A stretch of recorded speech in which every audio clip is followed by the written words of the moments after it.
நல்லா பாசம் காட்டிகிட்டு இருந்தாங்க, வேறு பக்கம் அந்த பாசம் போயிடுச்சு. இப்படி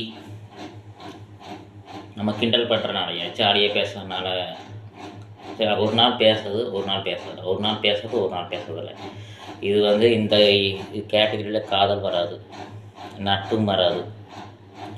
அண்ணன் தங்கச்சி ஏதோ ஒரு உறவு, பாசம் சார்ந்த உறவுன்னு வச்சுக்கலாம். அண்ணன் தங்கச்சியாகட்டும், சித்தப்பாகட்டும், மாமாவாகட்டும், சொந்தம் இல்லாத உறவுகள். சொந்தம் இல்லாத உறவு, உடன் பிறக்க சொந்தமே இருக்காது. ஏன்னா அப்படி பாசம் இருப்பாங்க. இவருக்கும் பிடிமானம் இருக்குது, அவங்களுக்கும் பிடிமானம் இருக்குது. இருவரும் சேர்ந்து பாசம் காட்டுறது ஒரு விதமான ஒரு பாசம் தான். ஏன்னா இதுக்குள்ளே முரண்பாடாகட்டும், ஒரு சில விஷயங்கள் பேசுகிறதாகட்டும், ஒரு சில விஷயங்கள் மனசு காயப்படுத்துகிற விஷயங்களாகட்டும் நடக்கக்கூடாது. நடந்தால் என்ன பண்ணுவாங்க, என்னடா இப்படி இருக்கிறாங்க, நம்ம இவனை நம்பி பேசுகிறோம், இவனை நம்பி பேசுகிறோம், இப்படி நம்ம பாசம் காட்டினோம், நம்மளை கிண்டல் பண்ணுறாங்க, கேலி பண்ணுறாங்கன்னு சொல்லிட்டு இந்த பாசம் நீங்கள் காட்டக்கூடிய பாசத்தை வேறு பக்கம் தேடுவாங்க.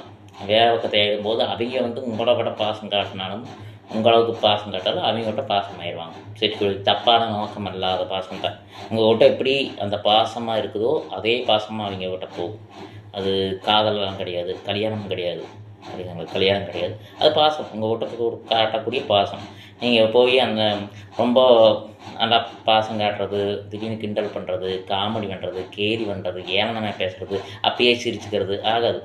ஒரு உறவு, இப்போ அண்ணன் தம்பின்னா, அண்ணன் தங்கச்சின்னா ஒரு உங்களை விட சீனியர், நீங்கள் ஒரு ஃப்ரெண்ட்ஸுக்கிட்ட பேசுகிற மாதிரி பேச முடியாது. அவங்ககிட்ட நார்மலாக உங்கள் சொந்தக்காரில் என்ன உறவில் யார் எப்படி இருக்கிறாங்க அதே மாதிரி தான் பேச முடியும். அதே தான் எதிர்பார்ப்பாங்க.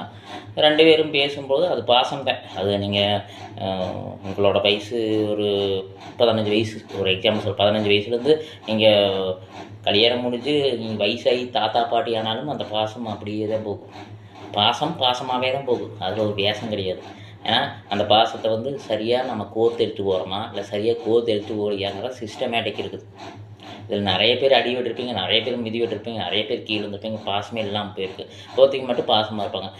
நீங்கள் 2 பேரும் காட்டக்கூடிய பாசம், நீ கிண்டல் பண்ணுறது, கேலி பண்ணுறது பண்ணிங்கன்னா அவங்க வேறு பக்கம் போயிடுவாங்க. அப்போ உங்களுக்கு மன அழுத்தமாகுது, என்னடா இப்படி பண்ணுறாங்க அப்படின்ட்டு. தப்பான நோக்கம் இல்லை, இருந்தாலும் உங்களுக்கு மனசு கஷ்டமாகுது. இப்படி விட்டுட்டு போயிட்டாங்களே, ஏமாற்றிட்டாங்களே, என் பாசத்தை எப்படி தொலைச்சிட்டாங்க, அந்த புலம்பக்கூடாது. நம்ம ஸ்டார்ட் அப்பில் வேலை நம்ம எப்படி பாசம் காட்டுறோமோ அதே மாதிரி பாசம் காட்டிட்டு போகணும். இந்த பாசம் காட்டி விலகி இருந்து ரொம்ப நாள் ஆனாங்களோ அவங்களுக்கு தெரியும். எல்லாத்துக்குமே அது புரியாது. இதெல்லாம் ஒரு சிஸ்டமேட்டிக் சரிங்களா. பாசம் கிடைப்பது பெருசு, அது சொந்தமில்லாத பாசம். அதையே கையில் பிடிச்சிட்டு அழகாக எடுத்துகிட்டு வாங்க. நன்றி.